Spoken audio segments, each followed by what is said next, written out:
मैं पूछ रही हूँ, बताते जाओ। इसी में कल हम लोगों ने पढ़ लिया था, एक तो होता है प्रॉमिस, फिर होता है एग्रीमेंट, फिर होता है कॉन्ट्रैक्ट। बस कॉन्ट्रैक्ट पे रुक गए थे क्या? फिर उसके बाद कुछ मैनेज पढ़ना शुरू किया। अरे वो तो सब मैं स्टार्ट करवा रही हूँ, मैं तो केवल याद करवा रही हूँ कि कल क्या क्या पढ़ना था। कुछ कुछ ऐसी ऐसी चीजें पढ़ी थी क्या? हाँ तो शुरू हो जाओ। कितनी पार्टीज होती हैं? एटलीस्ट मुंह सबके खुलने चाहिए, अदरवाइज ना एग्जाम में कुछ याद नहीं आने वाला। कितनी पार्टीज चाहिए होती है? 2 से ज्यादा हो गई तो, कम हुई तो 1 मिनट। बुक एक्स्ट्रा है, तुम लोग एक काम करो, इधर आ जाओ। मैं अभी मतलब बुक नहीं होगी ना कि है? नहीं है ना, इधर आ जाओ, शेयर कर लो। तुम दोनों में से कोई नहीं है बुक? अच्छा, एक ये लेकर आता है, एक को लेकर आता है। ये बड़ा बराती है।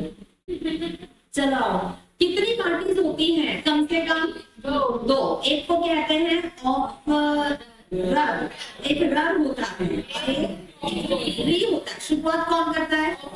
क्या देता है? किसको देता है? ऑफ री के पास कितने ऑप्शंस हैं? या तो वो ऑफर को करेगा रिजेक्ट, और वरना करेगा रिजेक्ट। तो रिजेक्ट, अब इसके आगे काम होगा डन। और अगर एक्सेप्ट कर लिया तो एक्सेप्टेंस। तो ऑफर को मिला है एक्सेप्टेंस, तो ये बन जाएगा प्रॉमिस। में क्या जोड़ू तो क्या बनेगा? Mutual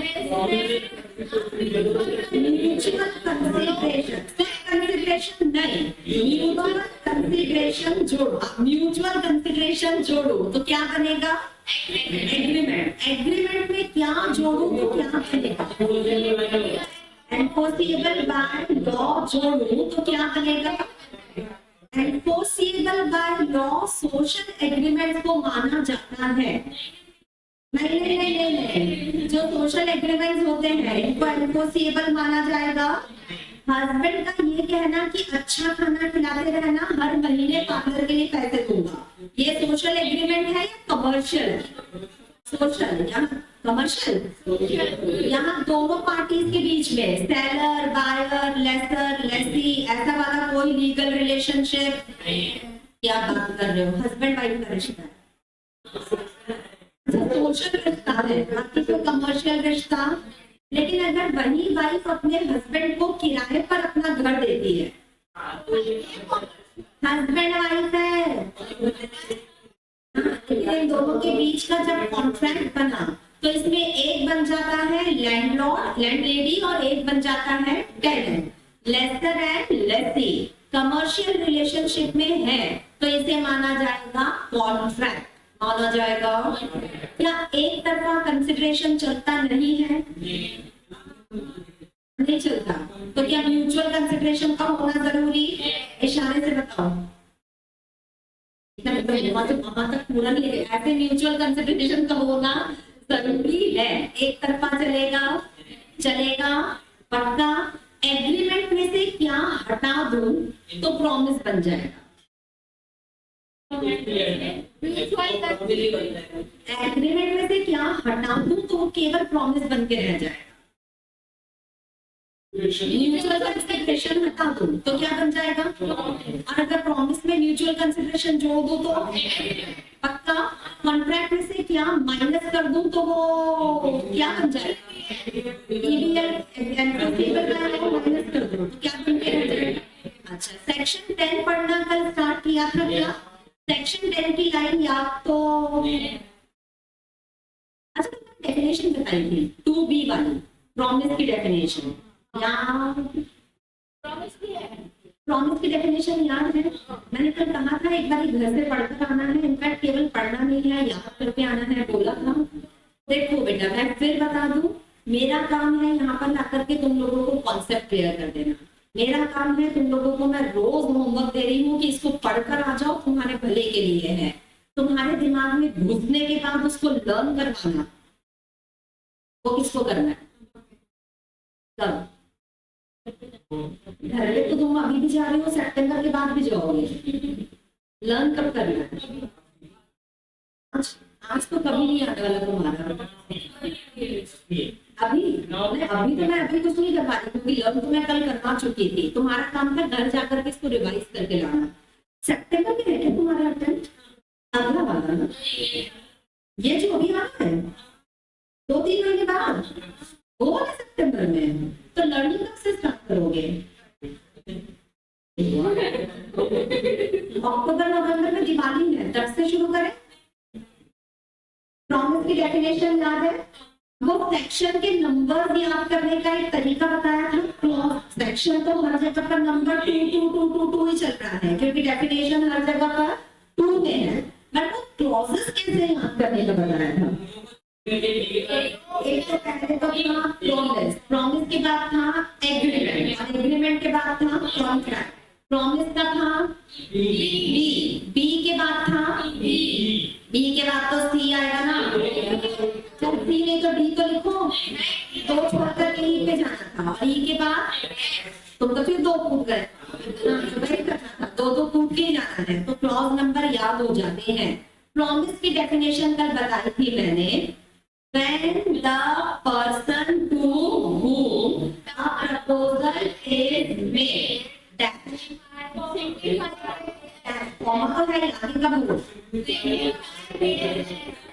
signifies his assent thereto. The proposal is to be accepted. Hindi में बताओ, जिस व्यक्ति को कोई प्रपोजल दिया गया था, अगर वो व्यक्ति अपनी असेंट दे देता है, असेंट मतलब हाँ कर देता है, तो हम मान लेते हैं कि प्रपोजल एक्सेप्ट हो चुका है। अब proposal when accepted become the, जैसे ही प्रपोजल को मिला है एक्सेप्ट, प्रपोजल मतलब ऑफर, साधारण भाषा में ऑफर बोलते हैं और आईसीए में इसको बोलते हैं प्रपोजल। जैसे ही प्रपोजल एक्सेप्ट होगा तो ये बन जाएगा प्रॉमिस। हो गया। एग्रीमेंट की डेफिनेशन याद है? याद नहीं आ रहा।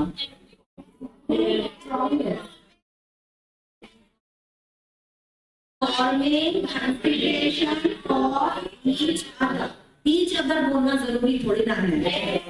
ईच अदर का कोई इंपॉर्टेंट नहीं है, म्यूचुअल वाला। Forming consideration for each other is known as agreement. Contract की तो पक्का बहुत बड़ी डेफिनेशन होगी।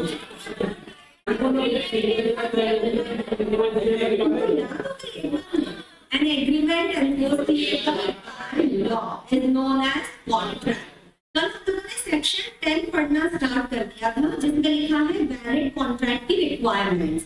अगर किसी कॉन्ट्रैक्ट को आपको लॉफुल मानना है, अच्छा मानना है, चाहते हो कि कोर्ट में हम इसको प्रेजेंट कर सके, तो इस कॉन्ट्रैक्ट के अंदर कुछ कुछ गुणों का होना जरूरी है। वो गुण क्या क्या है वो सेक्शन 10 में लिखे गए हैं। कितने गुण बता रखे हैं? 4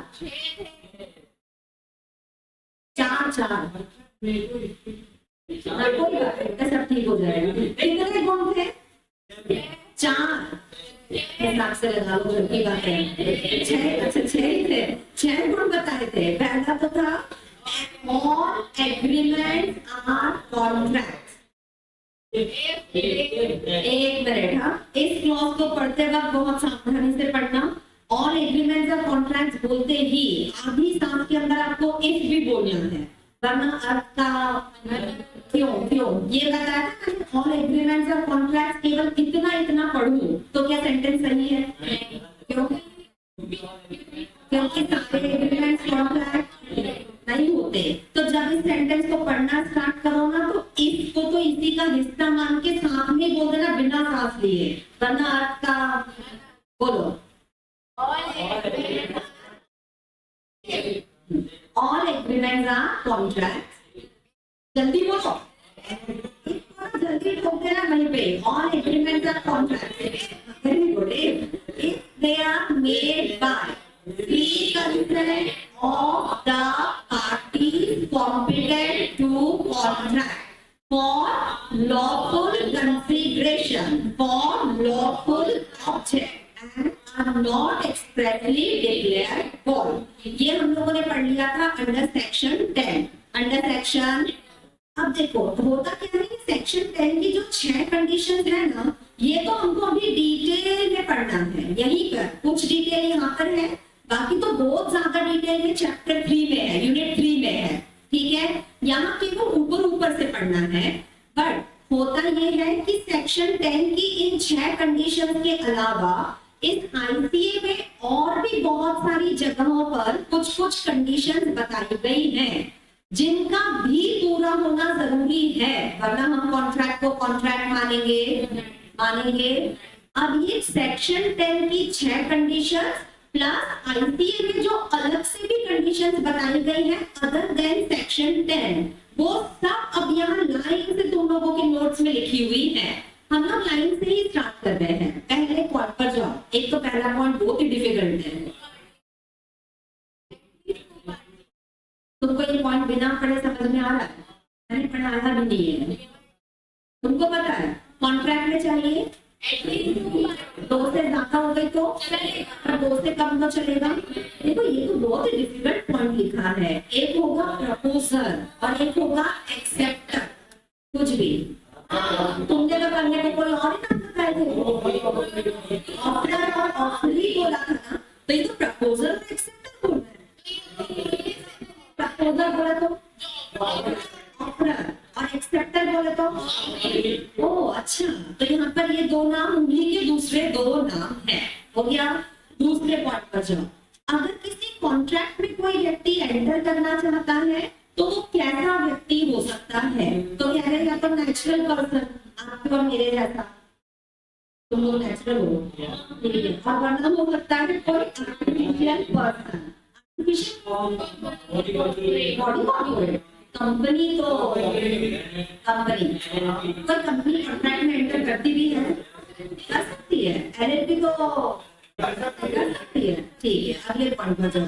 हाँ, तुम्हारे इसमें पूरा डिटेल में है, टेबल मैंने यहाँ पर दिया है, तुमको ये टेबल में अलग से पोस्ट कर दूंगी तुम्हारे ग्रुप पर। टेबल से जरूरत नहीं पड़ेगी, मैंने इसको और प्रिसाइज कर दिया है। टेबल पे ना तो ये भेज दूंगी, और मैं क्यों भेजूंगी, तुम लोग कब करोगे फिर? आज का होमवर्क ऑब्वियसली बेटा मेरे तुम लोगों को केवल लर्न नहीं करना है। एक सब चैट जीपीटी वाली जनरेशन भरी पड़ी है यहाँ पे। तुम लोगों को ना टेबल खुद से बनाना है।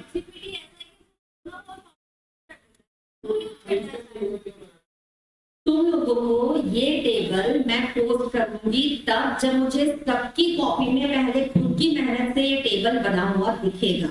टेबल को बनाओ खुद से तो लर्न भी होगा, रिवाइज भी होगा, अलग से रिवाइज करने की जरूरत नहीं पड़ेगी। जब तक खुद से लिखोगे नहीं, आपका ब्रेन इन चीजों को अपने दिमाग में होल्ड करने वाला भी नहीं है। आई बात समझ? और हाँ, तो कसम यहाँ खाएगी, घर जाके खाएगी। कसम खा के बोलो टेबल बना के लाऊंगी। तो तेरी तरफ और मेरी तरफ ही देख रही है। चलो फटाफट से। यहाँ लिखा हुआ है एक केस लॉ है, मिला क्या? अरे पागलो, केस लॉ एग्जाम में आता है, मिला क्या? केस लॉ है state of Gujarat versus Ramlal and company का केस है। हाथ फोड़, गर्दन ऊपर और एकदम सीधे होकर के बैठो। कभी पार्टनरशिप फर्म का नाम सुना है? मैंने सुना है पार्टनरशिप फर्म और पार्टनर दोनों अलग अलग नहीं, दोनों अलग अलग, तो क्या दोनों एक ही एंटिटी है? दोनों को अलग अलग माना जाएगा? पक्का? कभी सुना है कि अगर एक व्यक्ति किसी चीज को सेलता है, मतलब बेचता है, और अगर कोई व्यक्ति इसको खरीदता है, कोई व्यक्ति इसको, तो सेलर ने गुड्स को बेचा और बायर ने गुड्स को खरीदा, तो प्रॉफिट किसको होगा? सेलर को। और इस प्रॉफिट के ऊपर क्या चार्ज कर दिया जाता है? Income tax. सुना है इनकम टैक्स वाले आ जाते हैं। जहां प्रॉफिट होगा वो सुनते सुनते वेरी गुड। अब हुआ ये था इस केस में कि एक थी पार्टनरशिप फॉर्म, एक थी, इस पार्टनरशिप फॉर्म का हो रहा था डिसॉल्यूशन, हो रहा था डिसॉल्यूशन के दौरान हम लोग पढ़ चुके हैं पार्टनरशिप एक्ट में सारी एसेट्स बेच दी जाती है, सारी लायबिलिटीज पे ऑफ कर दी जाती है और जो बचता है वो पार्टनर्स के बीच में बांट दिया जाता है। फर्म जब डिसॉल्व हो रही थी तो कुछ एसेट्स को तो बेचा, बेचने के बाद लायबिलिटीज को तो पे ऑफ कर दिया, लेकिन कुछ एसेट्स जो बच गई थी इस फर्म में तो पार्टनर ने कहा बेचना मत, इसको हम लोग ले जाते हैं अपने अपने घर, अपने अपने। तो पार्टनरशिप फर्म से कुछ एसेट्स ट्रांसफर की गई थी। ट्रांसफर किसको की गई थी? पार्टनर्स को। यहाँ इनकम टैक्स वाले पहुंच गए। इनकम टैक्स वालों का कहना था कि अगर एक फर्म की असेट्स पार्टनर को ट्रांसफर की जा रही है तो ओनरशिप बदली, और अगर ओनरशिप बदली है तो आपको टैक्स तो पे करना पड़ेगा।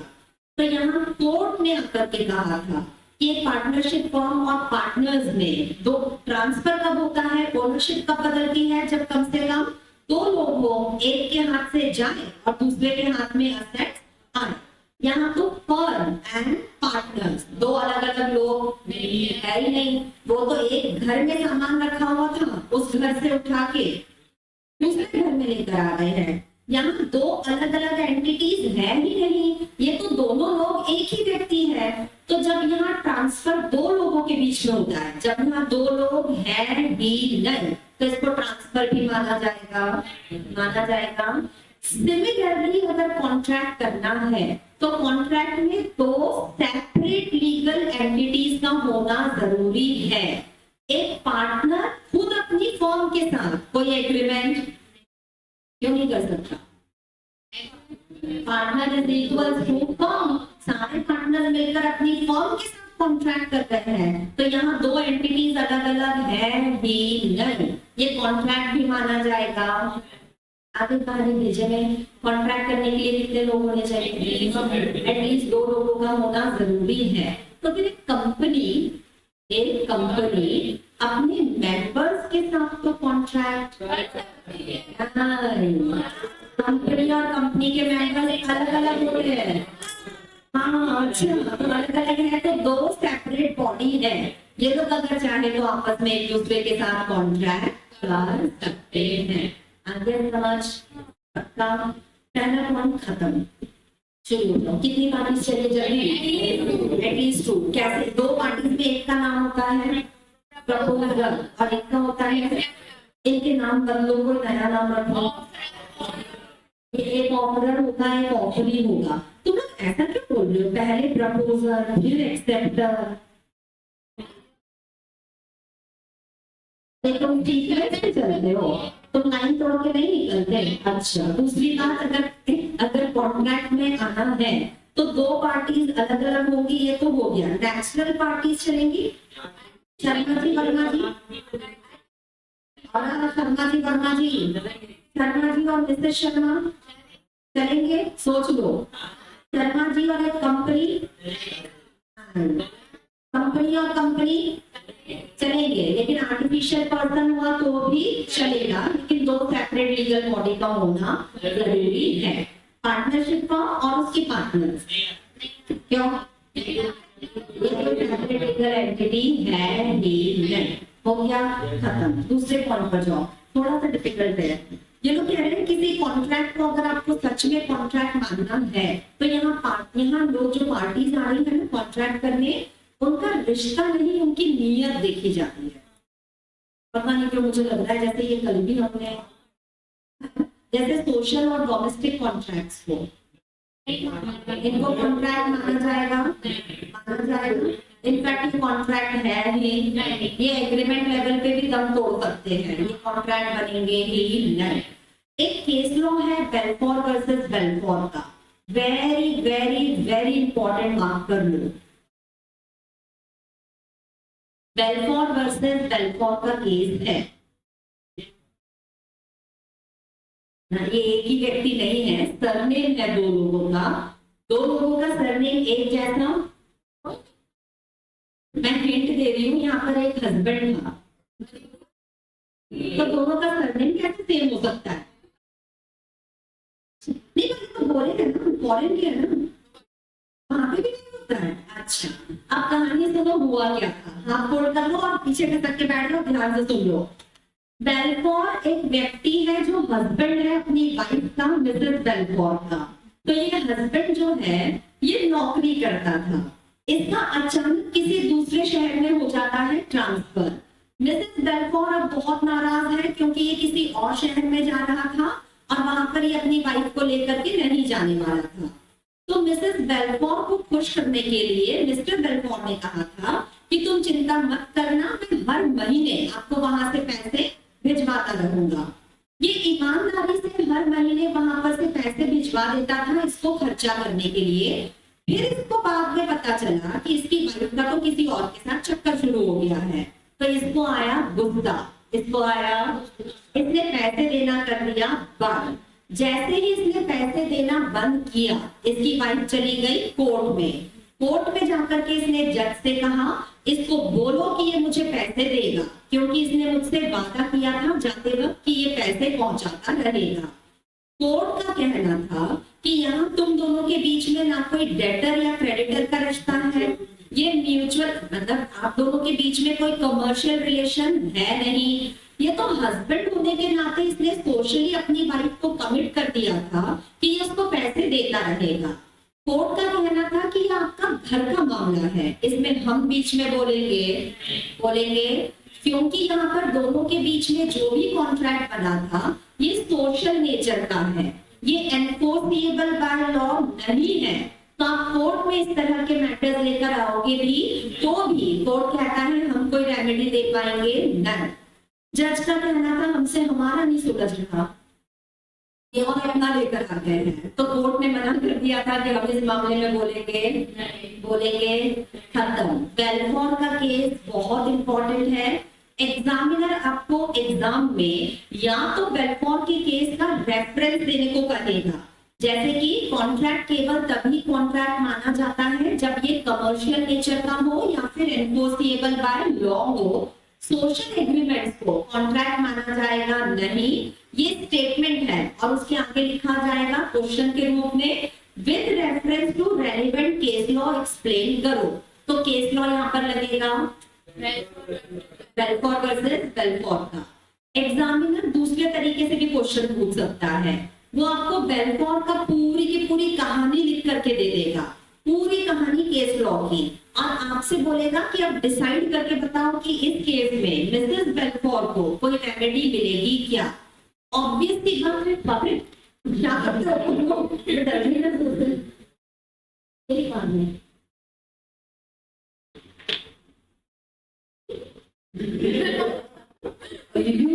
ये जा रहे एकदम मुंह से सर खड़े, मैं उनको देख के डर गई, बताओ आज मैं क्या बता रही थी।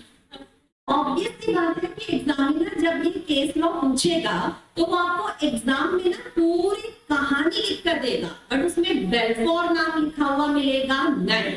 वो अपने मन से कोई नया नाम दे देगा और आपसे कहा जाएगा कि इस पूरी कहानी को सुनने के बाद डिसाइड करो कि वो जो मिसेस वाइफ है उसको कोई रेमेडी मिलेगी या नहीं। यहाँ आपको ना क्लियरली लिखना पड़ेगा कि ये कहानी एग्जैक्टली वैसी ही है जैसी, ठीक है। मतलब बेलफोर वर्सेस बेलफोर का केस इतना इंपॉर्टेंट है कि अगर एग्जामिनर ने आपको नाम नहीं भी पूछा होगा, केस लॉ का नाम लिखो तो भी आपको लिखकर आना चाहिए। आगे समझ, और अगले पॉइंट पर जाओ। बेलफोर के बाद अगला पॉइंट है other formalities in certain cases. मिला, ये सारे नए पॉइंट्स हैं, इसलिए पीछे का सट जाओ, हाथ फोल्ड करो, गर्दन ऊपर करो, छोड़ो मोह माया बुक से और गर्दन ऊपर रख के समझो। अगर किसी कॉन्ट्रैक्ट को कॉन्ट्रैक्ट मानना है तो कुछ कॉन्ट्रैक्ट ऐसे होते हैं जहां आईसीए की रिक्वायरमेंट्स के अलावा किसी दूसरे लॉ के अनुसार भी कुछ रिक्वायरमेंट्स को करना पड़ता है पूरा। आईसीए ने अपने आप को इतना वाइडर और इतना ओपन रखा है बाकी सारे एक्ट्स के लिए कि आईसीए कहता है कि हमारी रिक्वायरमेंट्स तो पूरी करो ही, बट अगर किसी और लॉ में भी लिखा है कि ये भी पूरा होना चाहिए तो उसको भी पूरा करना तो जो अपने दूसरे लोग की रिक्वायरमेंट्स पूरी ना करी हो ना, तो हम आईसीए में भी इसको कॉन्ट्रैक्ट मानेंगे। तो अगर किसी कॉन्ट्रैक्ट को वैलिड मानने के लिए कुछ फॉर्मेलिटीज, एडिशनल फॉर्मेलिटीज भी पूरी करना पड़ती है, तो लॉ कहता है, आईसीए कहता है आपको उनको भी पूरा करना। तो कभी नाम सुना है इमूवेबल प्रॉपर्टी? इमूवेबल जैसे कि बिल्डिंग, लैंड, ये सब इमूवेबल है। अगर कोई व्यक्ति अपनी इमूवेबल प्रॉपर्टी किसी और को देना चाहता है, ट्रांसफर करना चाहता है, चाहे बेचकर करो, चाहे कैसे भी ट्रांसफर करो, इंडिया में इमूवेबल प्रॉपर्टीज के लिए अलग से एक एक्ट बना है जिसको हम प्यार से टोपा बुलाते हैं। क्या बुलाते हैं? टोपा है transfer of properties act.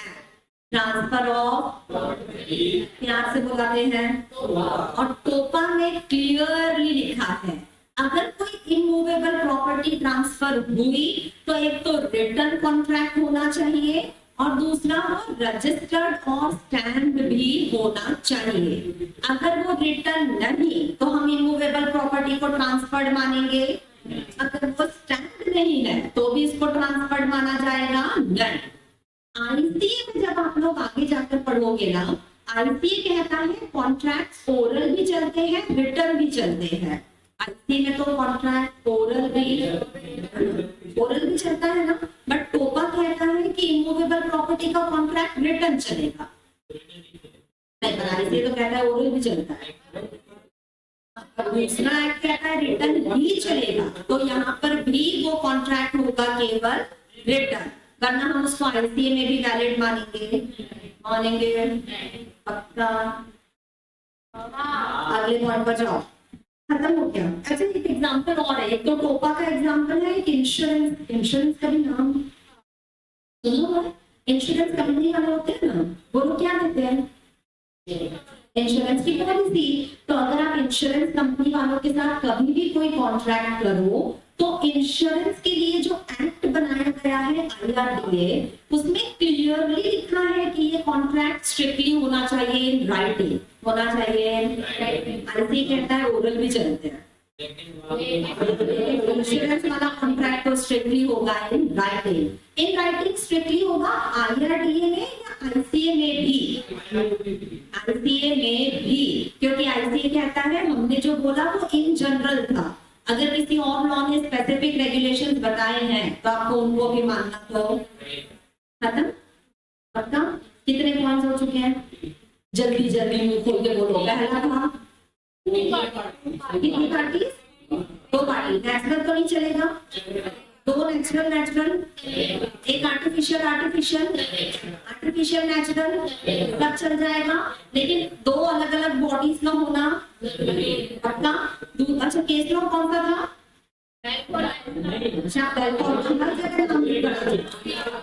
Ramlal का केस था, state of Gujarat versus Ramlal का। इस मामले में हुआ क्या था? किसकी प्रॉपर्टी किसको दी जा रही थी? फर्म की प्रॉपर्टी किसको मिल रही थी? और इनकम टैक्स वालों ने कह दिया कि तो ट्रांसफर हुआ है। लेकिन कोर्ट ने कहा था ट्रांसफर के लिए कम से कम, तो ये 2 है तो सही, दोनों सेम है, इसमें 2 अलग अलग एंटिटीज इन्वॉल्व नहीं है।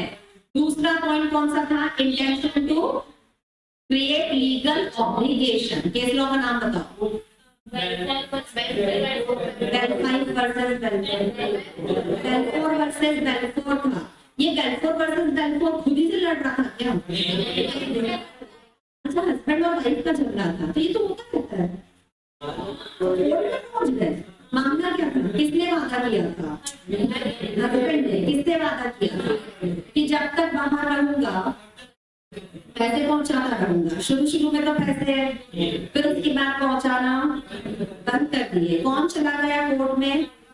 वाइफ ने जाकर कोर्ट से कहा कि बोलो इसको कि पैसे देगा। तो कोर्ट ने पूछा कि आप दोनों के बीच में कोई लीगल रिलेशनशिप नहीं? लीगल क्या बात कर रहे हो? हस्बैंड वाइफ सोशल रिलेशनशिप है, बट लॉ की नजरों में ना आप डेटर हो, ना क्रेडिटर हो, ना एम्प्लॉयर हो, ना एम्प्लॉय हो, कोई ऐसा लीगल रिलेशनशिप है नहीं। तो पैसे देना कोई कंपल्शन, तो फिर यहाँ पे वो महिला क्या करे बेचारी, welfare versus welfare.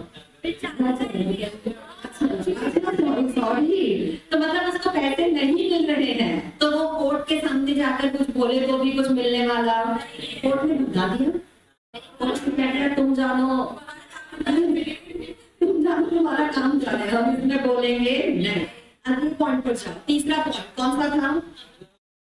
Other formalities मतलब इसी एक्ट की दूसरे एक्ट की कोई एग्जांपल है? टोपा की टोपी, टोपा का पूरा नाम क्या है? ये कैसी प्रॉपर्टीज के लिए है? तो इमूवेबल प्रॉपर्टीज का ट्रांसफर कैसे होना चाहिए? रिटर्न भी और स्टैंड भी, वरना हम आईसीए में भी इसको कॉन्ट्रैक्ट मानेंगे।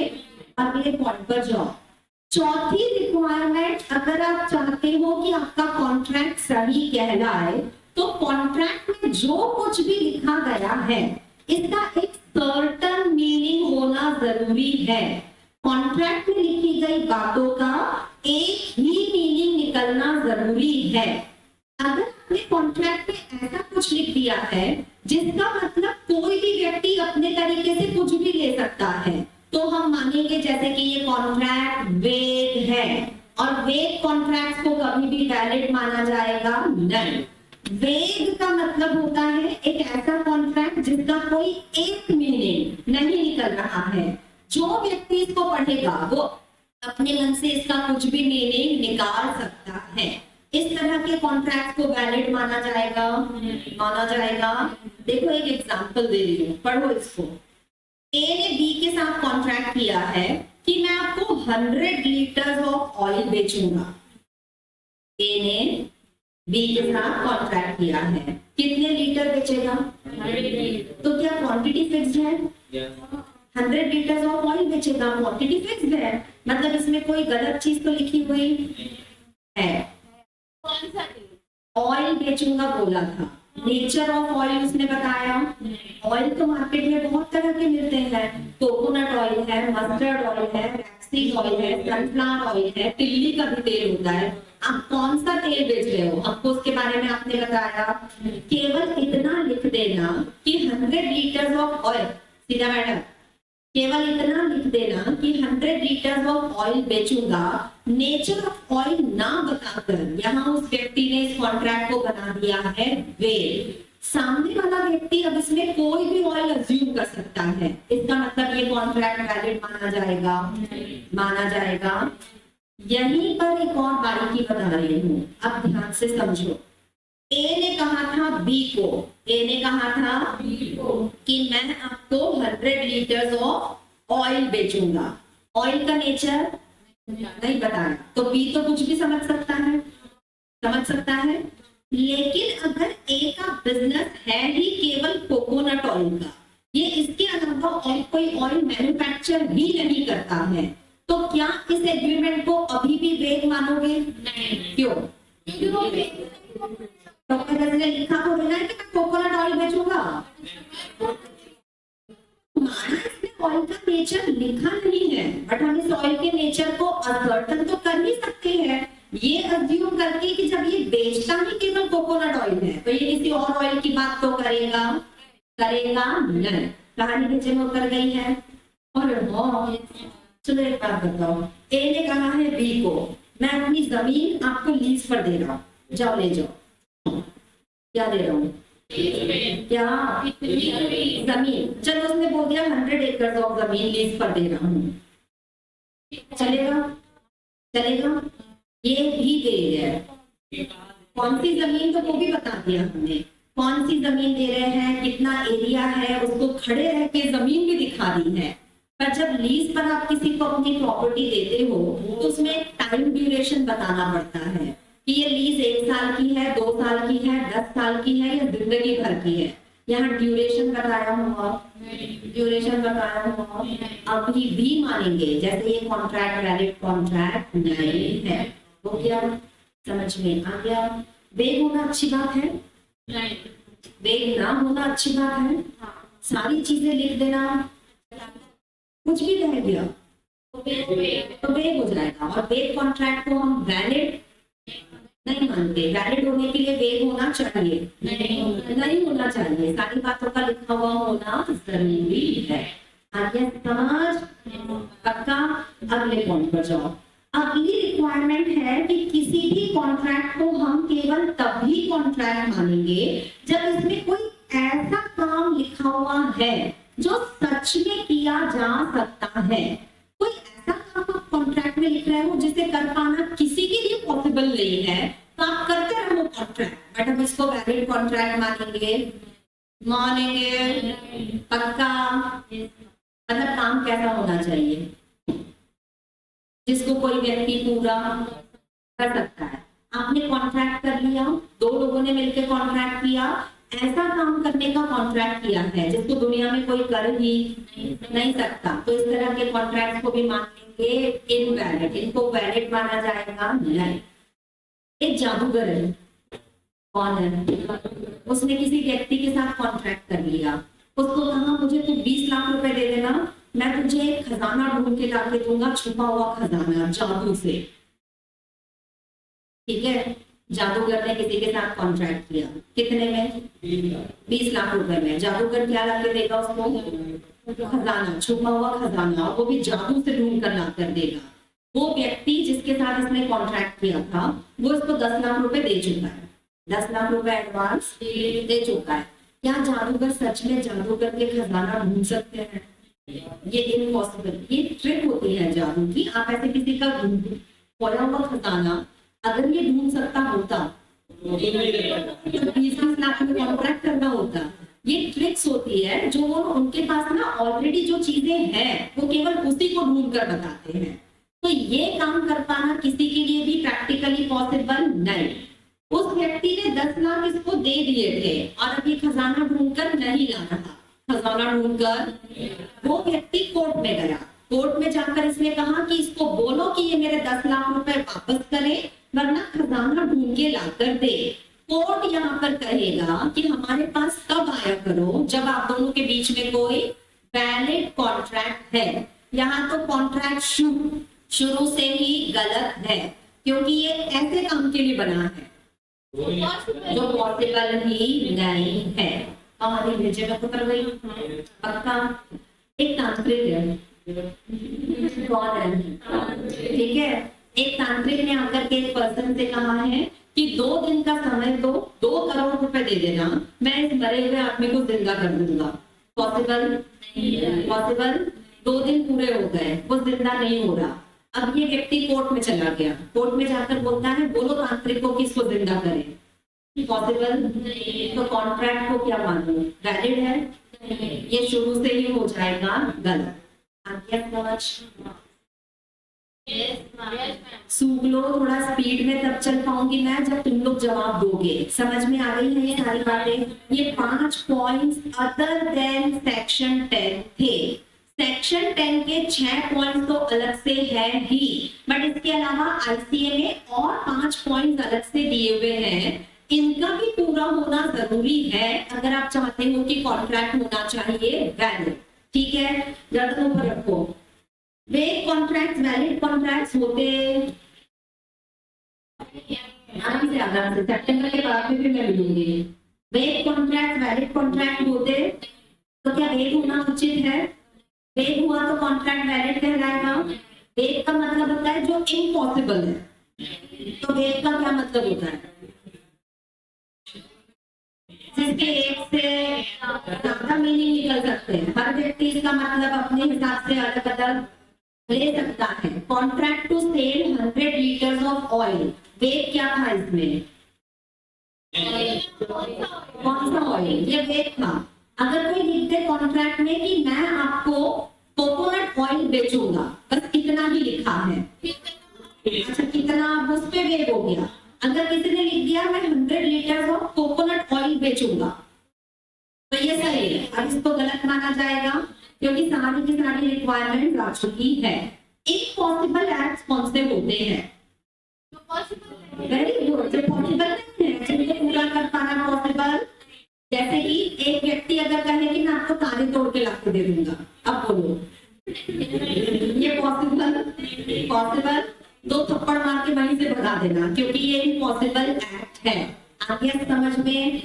यश मैडम, आगे बढ़े। कितनी पार्टीज का होना जरूरी है?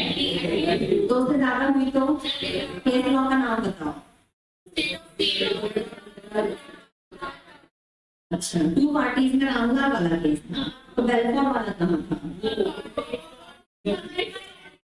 Intention to create illegal relationship, case law का नाम क्या था?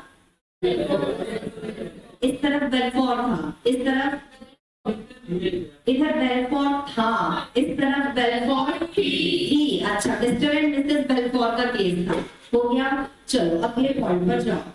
सेक्शन 10 के अनुसार और 6, बेटा तो पढ़ाई में मन लगा ले, कंफ्यूजन तेरे को सबसे ज्यादा रहती है।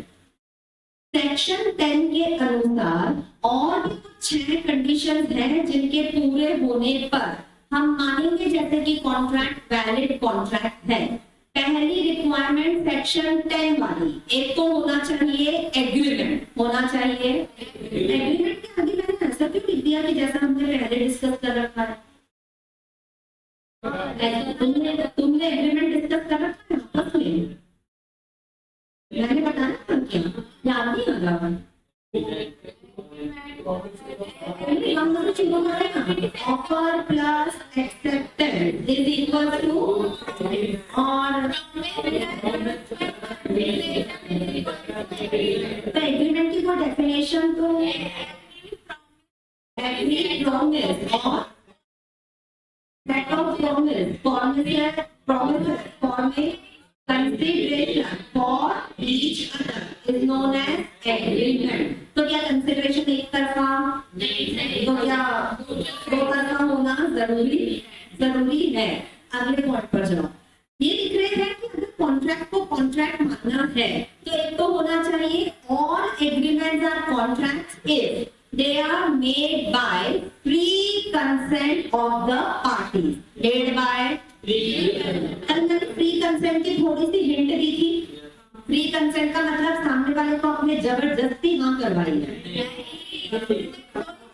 खुद से हाँ करेगा तो चलेगा, अगर गन पॉइंट पे हाँ करवाया तो ये फ्री कंसेंट कहलाएगी। अगर फ्री कंसेंट नहीं है तो माना पूरा कॉन्ट्रैक्ट सही दिख रहा है बट फिर भी हम इसको वैलिड कॉन्ट्रैक्ट मानेंगे।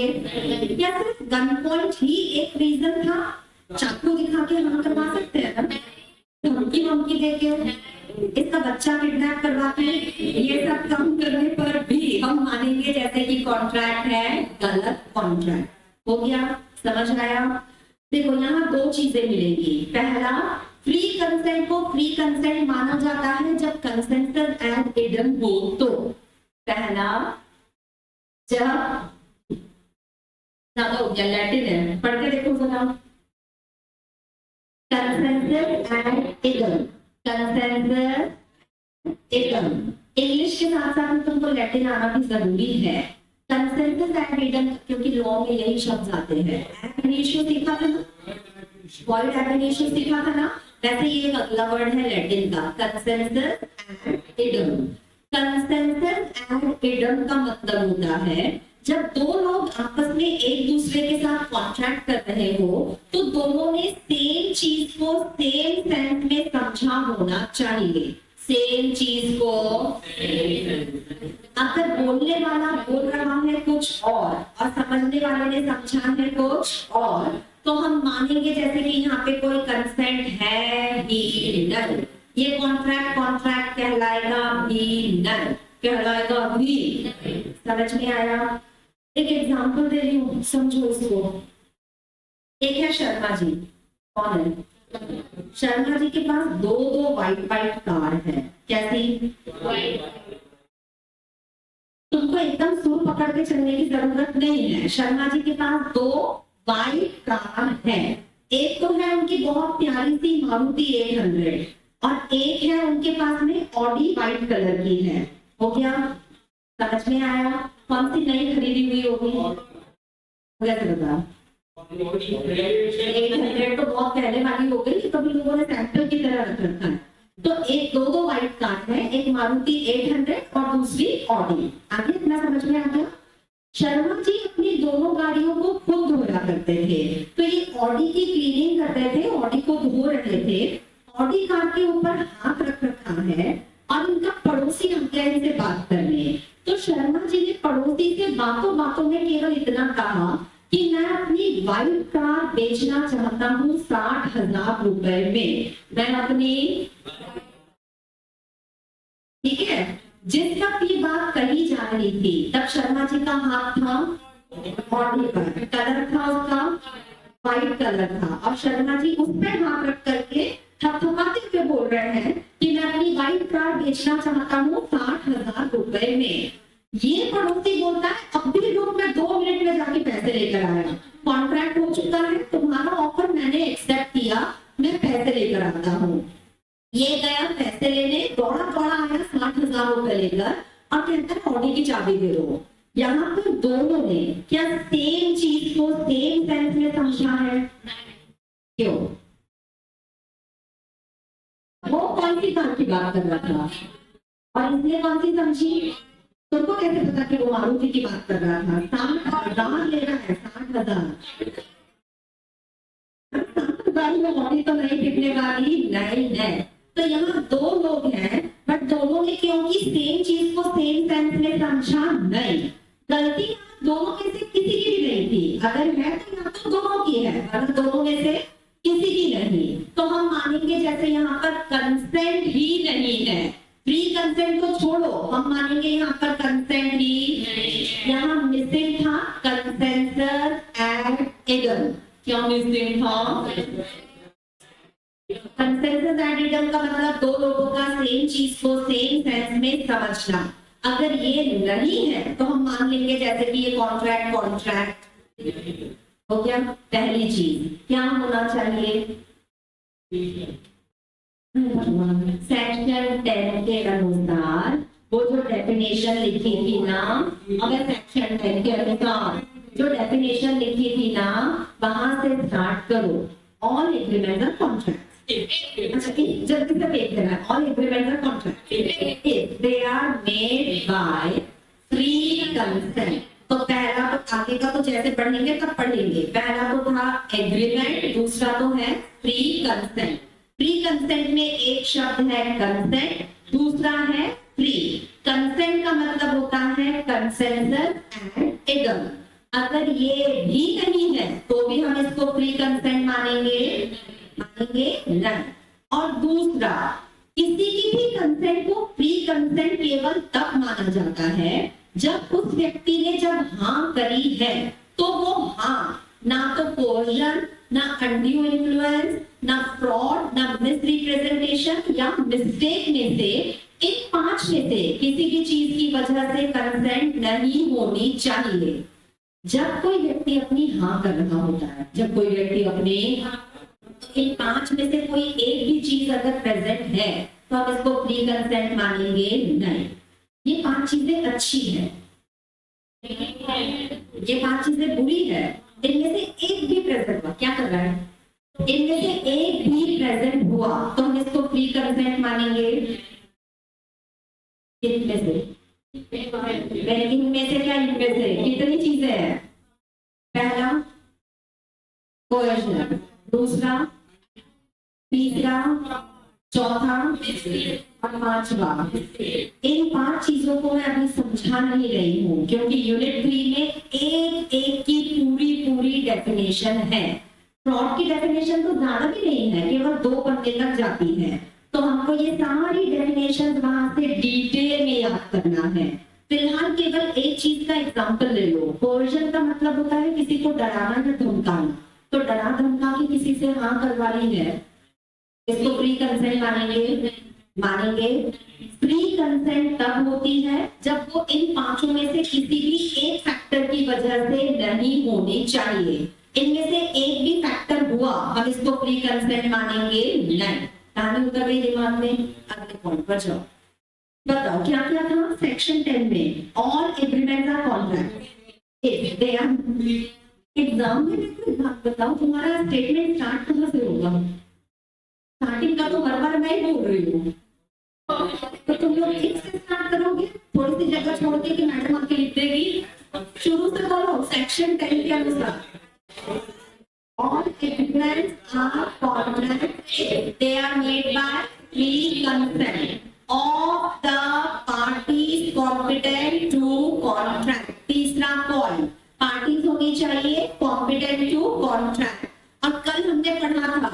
कॉम्पिटेंट कब मानते हैं? एक तो वो व्यक्ति माइनर नहीं होना, 18 से कम का होगा वरना वो कॉन्ट्रैक्ट के लिए एलिजिबल। दूसरा वो साउंड माइंड का तो बिल्कुल भी होना, माइंड का होना, तो साउंड माइंड का पता चलेगा, नशे में कोई होगा तो चलेगा, जब तक नशे में है तब तक वो कॉन्ट्रैक्ट में एंटर कर पाएगा। Very good. और तीसरा, इस व्यक्ति को किसी लॉ में प्रोहिबिट किया हुआ नहीं होना चाहिए। एग्जाम्पल दिया था इंसॉल्वेंट का, इंसॉल्वेंट पर्सन कॉन्ट्रैक्ट में एंटर कर पाएगा नहीं, पर वो पागल नहीं हुआ है, वो केवल इंसॉल्वेंट हुआ है, लेकिन किसी और एग्रीमेंट किसी और लॉ में उसे प्रोहिबिट कर रखा है। तो जो वहां प्रोहिबिटेड यहाँ आईसीए में भी हो जाएगा प्रोहिबिटेड। हो गया कॉम्पिटेंट टू कॉन्ट्रैक्ट। 3 पॉइंट्स हो चुके हैं, फिर से शुरू करो। As per section 10 they are made by free consent of the parties competent to contract for lawful consideration and lawful object। देखो अगले 2 पॉइंट्स, एक तो यहाँ पर होना चाहिए कंसिडरेशन, होना चाहिए कंसिडरेशन। हमने पहले ही पढ़ा है, सिर्फ कंसिडरेशन नहीं चलता है, कंसिडरेशन म्यूचुअल होना जरूरी है। एक और लैटिन फ्रेज है, कोई प्रो को का मतलब होता है something in return. Something in return का मतलब बदले में कुछ ना कुछ तो मिलना चाहिए। कम मिलेगा तो भी चलेगा, ज्यादा मिलेगा तो भी चलेगा, लेकिन बदले में कुछ ना कुछ तो मिलना चाहिए। हो गया? हाँ, हमने पढ़ा था for lawful consideration and for lawful object, for lawful object and for lawful consideration. अगर आप चाहते हो कि आपका कॉन्ट्रैक्ट वैलिड हो, अगर आप चाहते हो कि आपका कॉन्ट्रैक्ट, तो जिस पर्पस के लिए कॉन्ट्रैक्ट किया गया था वो कहलाता है कॉन्ट्रैक्ट का ऑब्जेक्ट। और इस कॉन्ट्रैक्ट को पूरा करने पर जब दोनों एक दूसरे को कुछ ना कुछ दे रहे हैं तो वो कहलाता है कंसिडरेशन। अब इनका कहना है कि ऑब्जेक्ट भी लॉफुल होना चाहिए और कंसिडरेशन भी।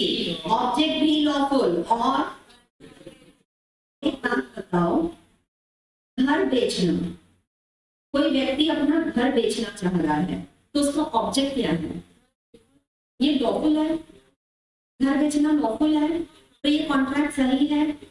इतनी जल्दी जवाब कभी मत देना कोई भी पूछे, क्योंकि हमें 2 चीजें चाहिए, ऑब्जेक्ट भी लॉफुल और कंसिडरेशन भी लॉफुल।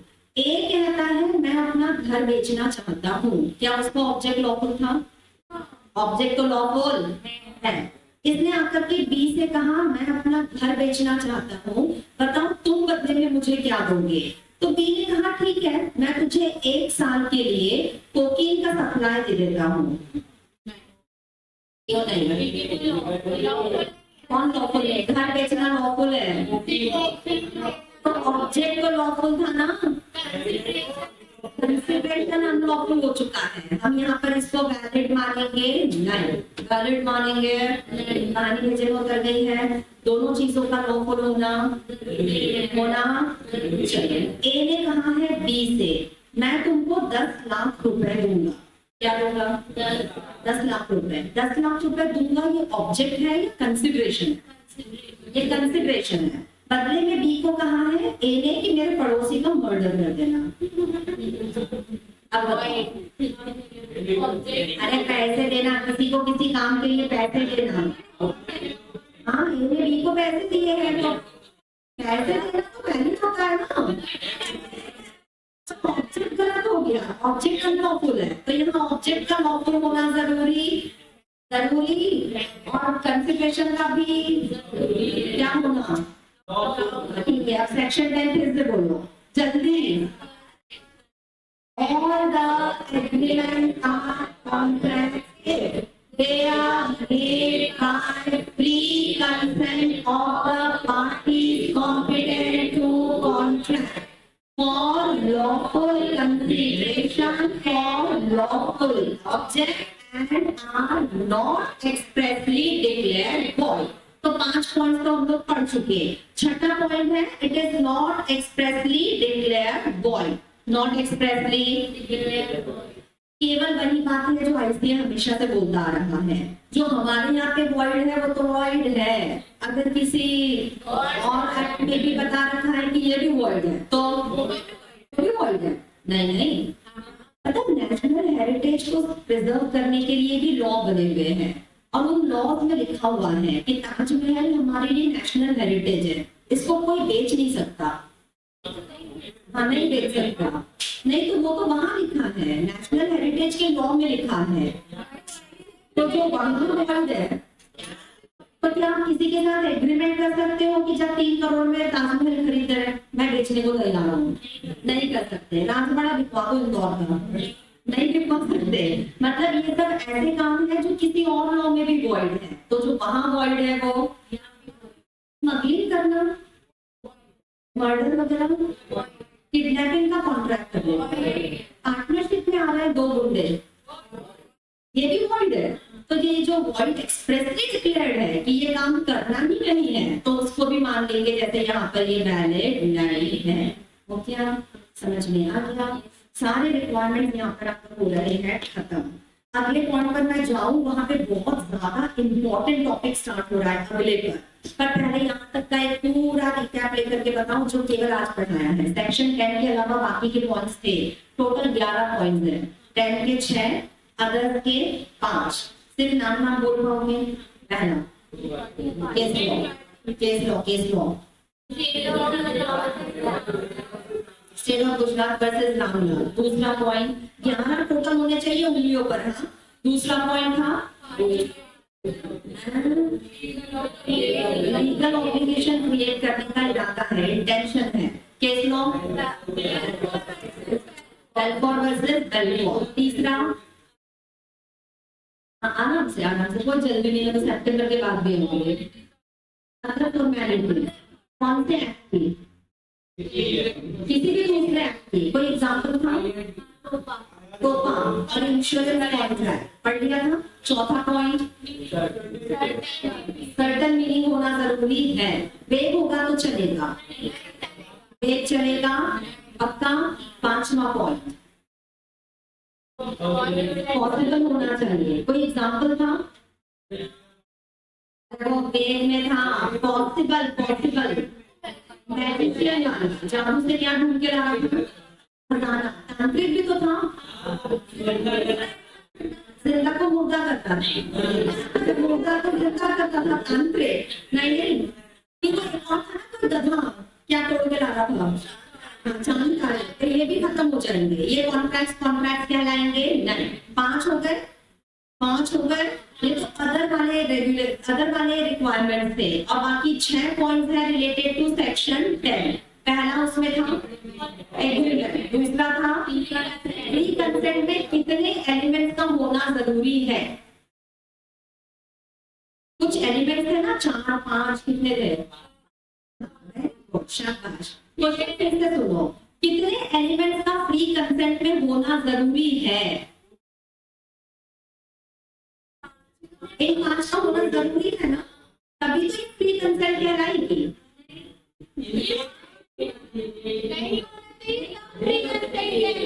तो तुम मुझे क्या उल्टा उल्टा क्यों पढ़ाते हो? 5 एलिमेंट्स थे, कोएशन, until fluid, fraud, misrepresentation and in 5 में से कितने का होना जरूरी है? एक भी हुआ तो नहीं कहलाएगी, और अगर एक भी नहीं हुआ तो फ्री कंसेंट है। मतलब फ्री कंसेंट बनाने के लिए इनमें से एक भी होगा नहीं। वो क्या फ्रेज था लैटिन वाला? Consent, consensus ad idem. इसका मतलब क्या था? जल्दी सेम चीज को सेम सेंस में समझना। कोई एग्जांपल था? एग्जांपल रिपीट करो क्योंकि एग्जाम में लिखना पड़ सकता है। कितनी कार थी? 2 कार थी। शर्मा जी की 2 कार थी। शर्मा जी का कलर तो मुझे ढंग से समझाओ ना, बोलना क्या चाह रहे हो? 2 कार वाइट थी, एक तो 800 और दूसरा 4 चूड़ी वाला ऑडी था। हाँ, फिर फिर शर्मा जी ने पड़ोसी को बोला मैं अपनी बाइक का बेचना चाहता हूँ। जब वो बोल रहे थे तो उनके दिमाग में थी मारुति और पड़ोसी के दिमाग में चल रही थी ऑडी। कॉन्ट्रैक्ट बन गया ना, वैलिड कंसेंट है ना। क्यों सेम सेंस को सेम थिंग को सेम सेंस में समझा, ठीक है। प्री कंसेंट के बाद चौथा पॉइंट था पार्टीज को होना चाहिए, चौथे नहीं तीसरा पॉइंट था पार्टीज को होना चाहिए कॉम्पिटेंट टू कॉन्ट्रैक्ट, एक माइनर एक मेजर, एक major with unsound mind, major with sound mind, major with sound mind plus insolvent. तुमको चाहिए क्या?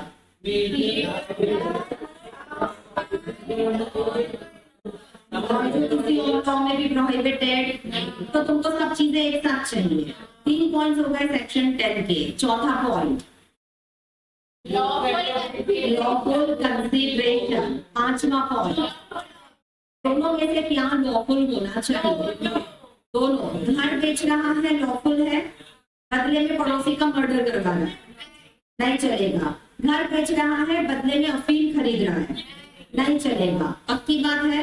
ऑब्जेक्ट भी होना चाहिए लॉफुल और कंसीडरेशन भी होना चाहिए लॉफुल। हो गए 5 पॉइंट। और छठा पॉइंट एक्सप्रेसली डिक्लेयर वॉइड नहीं होना चाहिए। किसी भी दूसरे लॉ में इसको वॉइड डिक्लेयर किया हुआ, तो दूसरे लॉ में तो लिखा है कि मर्डर करना वॉइड है, तो यहाँ पे भी वॉइड है। स्मगलिंग करना गलत है, तो ये भी गलत है। आगे समझ में खत्म। अगले पॉइंट पर जाओ। टाइप्स ऑफ कॉन्ट्रैक्ट्स लिखा हुआ है, कोई बात नहीं, बहुत ज्यादा इंपॉर्टेंट है लेकिन स्टार्ट आज ही करना पड़ेगा। टाइप्स ऑफ कॉन्ट्रैक्ट्स में इन्होंने कहा है कि 3 बेसिस पर हम कॉन्ट्रैक्ट्स के टाइप्स को डिवाइड कर सकते हैं। Based on validity, based on validity contracts होते हैं 5 प्रकार के। एक्सट्रीम्स में होता है एक तो वैलिड, एक तो वॉइड। वैलिड मतलब सब कुछ अच्छा, वॉइड मतलब बुरा बुरा। 2 तरह के कॉन्ट्रैक्ट्स देखो, एक तो बेस्ड ऑन वैलिडिटी, 5 तरह के कॉन्ट्रैक्ट्स हैं। 2 तो एक्सट्रीम्स में है और बाकी क्वालिटी के ऊपर बेस्ड है। कितने तरह के कॉन्ट्रैक्ट्स हैं? Based on validity, very good. Based on formation होते हैं, शाबाश। और बेस्ड ऑन परफॉर्मेंस होते हैं 2 तरह के। हमें कहाँ से स्टार्ट करना है? शाबाश। उसमें 5 तरह के कॉन्ट्रैक्ट्स है ना, उनके नाम पढ़ के बताओ। पहला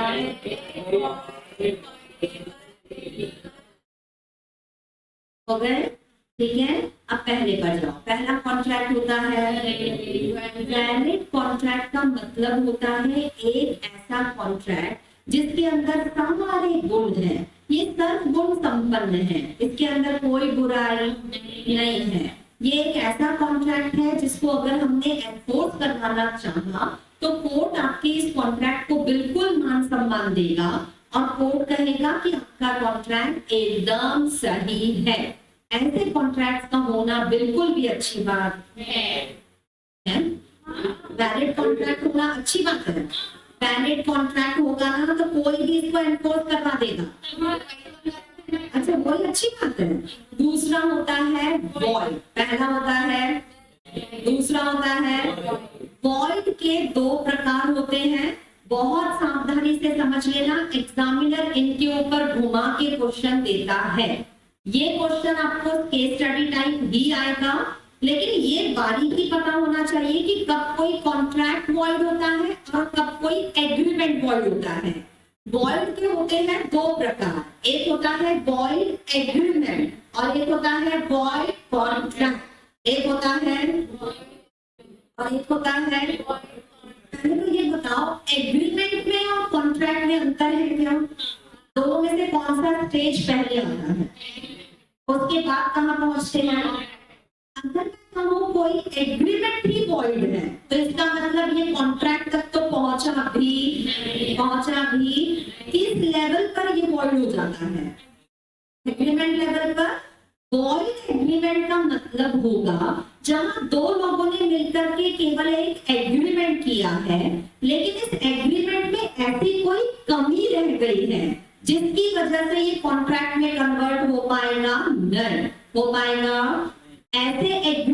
को कहा जाता है वॉइड एग्रीमेंट। मुंह खोलो और ध्यान से समझ के बोलते जाओ। तुम्हारी थोड़ी सी लापरवाही अगर तुमने यहाँ पर रख दी ना, एग्जाम में निपट जाओगे। समझ में आया? वॉइड एग्रीमेंट, एग्रीमेंट बोले तो जो अभी तक कॉन्ट्रैक्ट में कन्वर्ट हुआ ये अभी एग्रीमेंट लेवल पर ही है, लेकिन इसमें कोई ऐसी कमी है जिसकी वजह से हम इसको कॉन्ट्रैक्ट कह पाएंगे नहीं। ये एग्रीमेंट है लेकिन वो भी गलत है, इसमें लॉ में एनफोर्स होने जैसा कुछ भी नहीं है। ऐसे एग्रीमेंट्स को कहा जाता है वॉइड एग्रीमेंट। अगर एग्रीमेंट वॉइड है तो दोनों में से कोई भी पार्टी अब कोर्ट में अपना मुंह दिखा पाएगी। क्यों? वॉइड क्या है? ये कब से वॉइड हो जाता है? हाँ, कब से? जोर से बोले। एबीनिशियो बोले तो शुरू से गलत है, क्योंकि ये कॉन्ट्रैक्ट तक तो पहुंचा भी नहीं है। आगे समझ? पक्का? क्या कॉम्पिटेंट पार्टीज के साथ में एग्रीमेंट करना जरूरी है? कॉम्पिटेंट पर्सन के साथ एग्रीमेंट करना जरूरी है। आपने किसी माइनर के साथ एग्रीमेंट कर लिया है तो लॉ कहता है कि माइनर के साथ एग्रीमेंट करना, पहली बात तो ये कॉन्ट्रैक्ट कहलाएगा ही नहीं। क्यों? क्योंकि कॉम्पिटेंट नहीं था। दूसरी बात, ये अगर एग्रीमेंट भी है तो भी वॉइड है। रीजन? क्योंकि वो माइनर है, माइनर के साथ किया गया एग्रीमेंट कभी कॉन्ट्रैक्ट कहलाएगा नहीं। ये एग्रीमेंट लेवल पर ही हो जाता है, गलत हो जाता है। अब अगर माइनर के साथ कोई एग्रीमेंट करके बैठे हो, कोर्ट में अगर जाकर के कहो कि माइनर से बोलो ये अपना काम करे, तो कोर्ट माइनर को कभी कोई ऑर्डर देगा? इनफैक्ट इस कॉन्ट्रैक्ट, इस एग्रीमेंट को कोई मान सम्मान भी मिलेगा। ऐसे एग्रीमेंट्स को क्या कहते हैं? कहानी मुझे कर गई है? पक्का? दूसरा होता है वॉइड कॉन्ट्रैक्ट। दूसरा होता है वॉइड कॉन्ट्रैक्ट का आखिरी वर्ड कौन सा है? आखिरी वर्ड कौन सा है? कॉन्ट्रैक्ट वर्ड आ रहा है, इसका मतलब ये इस लेवल तक तो पहुंच चुका है। कौन से लेवल तक? अरे वॉइड कॉन्ट्रैक्ट लिखा हुआ है तो ये कौन से लेवल तक पहुंच चुका है? ये कॉन्ट्रैक्ट तो है लेकिन ये वैलिड कॉन्ट्रैक्ट की कैटेगरी में नहीं आता है। चलो एक बात बताऊं, कॉन्ट्रैक्ट है, इसका मतलब इसके अंदर अभी तक तो सब कुछ सही चल रहा था। वॉइड कॉन्ट्रैक्ट एक ऐसा कॉन्ट्रैक्ट होता है जो बना तो कॉन्ट्रैक्ट की तरह है, सब कुछ सही चल रहा था, अचानक परिस्थितियां बदल गई जिसकी वजह से अब ये कॉन्ट्रैक्ट वैलिड रहेगा नहीं। अगर कोई कॉन्ट्रैक्ट की तरह बना था, सब कुछ सही चल रहा था, अचानक से कुछ बदल गया जिसकी वजह से अब इस कॉन्ट्रैक्ट को हम एनफोर्स करवा पाएंगे नहीं, तो अब ये कॉन्ट्रैक्ट बन जाता है वॉइड कॉन्ट्रैक्ट। ये शुरू से वॉइड होगा नहीं, शुरू से वॉइड होगा। अगर ये शुरू से ही वॉइड होता तो ये कॉन्ट्रैक्ट लेवल तक पहुंचता भी, तो फिर क्या कहलाता? हाँ, तो फिर कहलाता वॉइड एग्रीमेंट। अगर आप इसको कॉन्ट्रैक्ट नाम दे रहे हो, इसका मतलब ये कॉन्ट्रैक्ट तो था, सब कुछ सही था, लेकिन अब कुछ ऐसा हो गया है जिसके बाद अब हम इस कॉन्ट्रैक्ट को एनफोर्स करवा पाएंगे नहीं। इस तरह के कॉन्ट्रैक्ट्स को कहा जाता है वॉइड कॉन्ट्रैक्ट। वॉइड एग्रीमेंट भी कोर्ट में एनफोर्सेबल नहीं है, वॉइड कॉन्ट्रैक्ट भी अब कोर्ट में एनफोर्सेबल नहीं है। ऐसा क्यों कहा? अब पहले तो एनफोर्सेबल था, लेकिन अब परिस्थितियां बदलने के बाद अब ये एनफोर्सेबल रहेगा नहीं। ऐसे कॉन्ट्रैक्ट को कहा जाएगा वॉइड कॉन्ट्रैक्ट। समझ में आया? ठीक है, पहले सब कुछ सही था, बाद में कुछ बदला जिसकी वजह से अब ये कॉन्ट्रैक्ट एनफोर्स हो पाएगा नहीं। ठीक है, एक एग्जांपल दे रही हूँ, ध्यान से सुन के बताओ। माइनर के साथ एग्रीमेंट करके बैठे थे तो क्या वो गलत ही था? रुक जाए, पहले क्वेश्चन ले ले, एग्जांपल ले ले, फिर हो सकता है उसी में सॉल्व हो जाएगा। माइनर के साथ एग्रीमेंट करके बैठे थे, क्या वो गलत ही था? कब से? वेरी गुड, लैटिन में एब इनिशियो गलत था, तो हम इसको वॉइड कॉन्ट्रैक्ट माने या वॉइड एग्रीमेंट माने? वॉइड एग्रीमेंट मानेंगे। ये कॉन्ट्रैक्ट तक तो जाएगा भी नहीं, जाएगा भी। पक्का? कहानी कुछ ऐसी है कि शर्मा जी को लगता है कि वो बहुत सुंदर है, तो वो एक पेंटर के पास चले जाते हैं। एक आर्टिस्ट है, पेंटिंग बनाता है, तो वो पेंटर को जाकर के बोलते हैं कि मेरी एक पेंटिंग, मेरी एक पिक्चर बना करके दो। पेंटर के साथ शर्मा जी एक कॉन्ट्रैक्ट में एंटर करते हैं, जिसमें पेंटर कहता है कि इस शक्ल में पेंटिंग बनाना होगा, 3 महीने लगेंगे। कितने लगेंगे? 3 महीने, और मैं आपसे चार्ज करूंगा 30,000 रुपए। दोनों के बीच में एग्रीमेंट बन चुका, कॉन्ट्रैक्ट बन चुका। इसको कॉन्ट्रैक्ट बोल सकती हूँ क्या? म्यूचुअल कंसिडरेशन है क्या? शर्मा जी तो 30,000 रुपए दे रहे हैं। अच्छा, पेंटिंग भी आ रही है और इसमें कुछ भी गलत नहीं है। दोनों के बीच में कॉन्ट्रैक्ट बन चुका था, ये कॉन्ट्रैक्ट परफॉर्म होने वाला था। 3 महीने के समय में पेंटर पेंटिंग करके दे भी देता, ना देता तो शर्मा जी कोर्ट में जाते, तो शर्मा जी हो गया। लेकिन अब हुआ ये कि पेंटर पेंटिंग को कंप्लीट करता, उसके पहले एक्सीडेंट में पेंटर की डेथ हो जाती है। अब पेंटर जिंदा नहीं है। क्या इस कॉन्ट्रैक्ट को पूरा करने के लिए शर्मा जी अब कोर्ट में जा सकते हैं? कोर्ट को जाकर बोलेंगे बोलो इसको भी खत्म करें, वो खुद ही हो चुका है खत्म। अब वो पेंटिंग को पूरी कर पाएगा? कर पाएगा? यहाँ पर कॉन्ट्रैक्ट में सब कुछ अच्छा चल रहा था, अचानक कुछ ऐसी परिस्थितियां आ गई कि अब ये कॉन्ट्रैक्ट एनफोर्स हो पाएगा नहीं।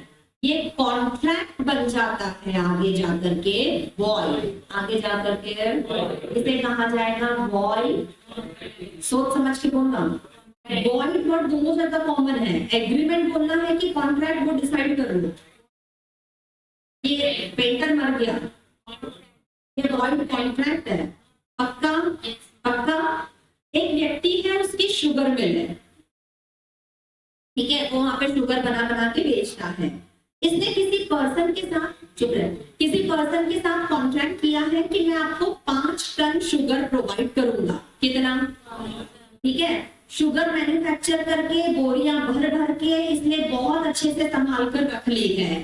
अचानक बहुत तेज बारिश आती है, बारिश इतनी तेज थी कि पूरा बाढ़ आकर के पूरी शक्कर की चाशनी बन के बह गई है।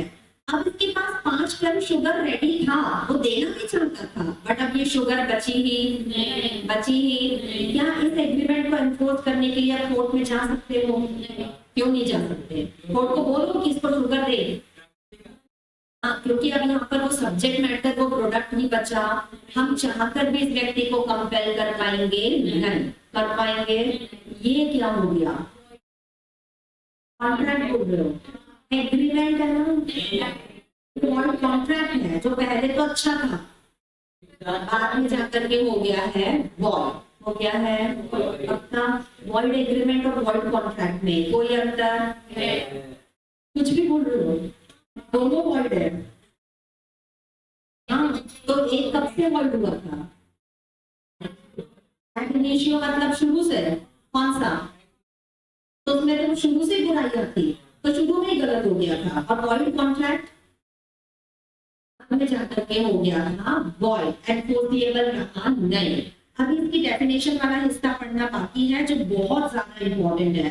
कल के लिए पहले तो स्ट्रिक्टली लिख लो होमवर्क अपना, वो टेबल बनेगी तुम्हारे 11 पॉइंट्स की। ठीक है, पहला होमवर्क, टेबल बनेगी 11 पॉइंट्स की, लिख लिया। दूसरी बात, हाँ, दूसरा कि कल नहा के आना है तुम लोगों को, क्योंकि कल मैं वॉल्यूबल स्टार्ट कर रही हूँ। अब वो बहुत ज्यादा इंपॉर्टेंट है, उसके ऊपर एग्जाम में मतलब फ्रीक्वेंसी क्वेश्चन की बहुत ज्यादा है, तो तुम्हारे पास भी आने के चांसेस हैं। ठीक है, 2 काम है, एक तो टेबल बनाना है, दूसरा नहा के आना है। कर लोगे इतना? Very good.